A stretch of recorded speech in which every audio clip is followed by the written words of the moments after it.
এই শিমলা, এক জগ জল এনে দে তো মা। আমার তরকারি হুনুনের ওপরে আমি গেলে ঝোল শুকায় যাবে।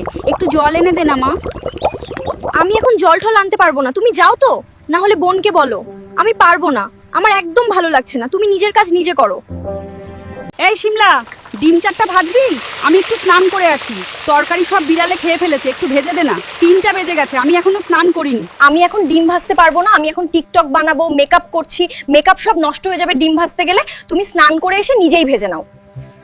শিমলা, ভাত খেয়ে এইগুলো একটু মেজে আনিস তো মা। আমার অনেক কাজ, এখনো রান্না শেষ করব, গরুকে খেতে দেব। না, আমি মাজতে পারবো না, আমার হাতে কালি লেগে যাবে, নখ সব নষ্ট হয়ে যাবে। তুমি রান্না শেষ করে মাজো, আমি পারবো না। এই শিমলা, স্নান করে নে, 1টা বেজে গেছে। স্নান করে ভাত খেয়ে নে, বেলা গড়িয়ে যাচ্ছে। সারাদিন এভাবে কাটালে চলবে না, তাড়াতাড়ি গিয়ে গা ধুয়ে খেয়ে নাও। আমার এখনো স্নান করার অনেক দেরি আছে, আমি 2টো বাজার পরে স্নান করব। এখন মুখে ফেস প্যাক লাগাচ্ছি, এরপর চুলে হেয়ার প্যাক লাগাবো, আর তারপর নখ পালিশ করব। তুমি এখন যাও। বিয়ের আগে মা মাছ কাটতে বললে কখনো ছুঁয়েও দেখিনি, ভাবতাম হাতে মাছের গন্ধ বের হবে। আর এখন মাছ কখন পুকুর থেকে ধরে আনবে, কখন কাটবো সেই অপেক্ষায় থাকি। বিয়ের আগে মা একবার রান্না করতে বললে কত বাহানা করতাম, হাতে কালি মাখবে, গরম লাগবে, কত কি বলতাম। আর এখন সকালে রান্না করতে করতেই ভাবতে হয় রাতে কি রান্না করবো। বিয়ের আগে কখনো গরুর গোলের দিকে তাকাইনি, খেতে দেওয়া তো দূরে থাক, আর গোবর দেখলে নাক মুখ ছিটকাতাম। আর এখন গরুর পিছনে গিয়ে বসে থাকি, কখন গরুগুলো নেদাবে। এত কাজ করে তাও কোনো নাম হয় না। বিয়ের আগে একটা কাজ করলে মা সারা পাড়া বলে বেড়াতো, এখন যেন সবকিছু আমার দায়িত্ব।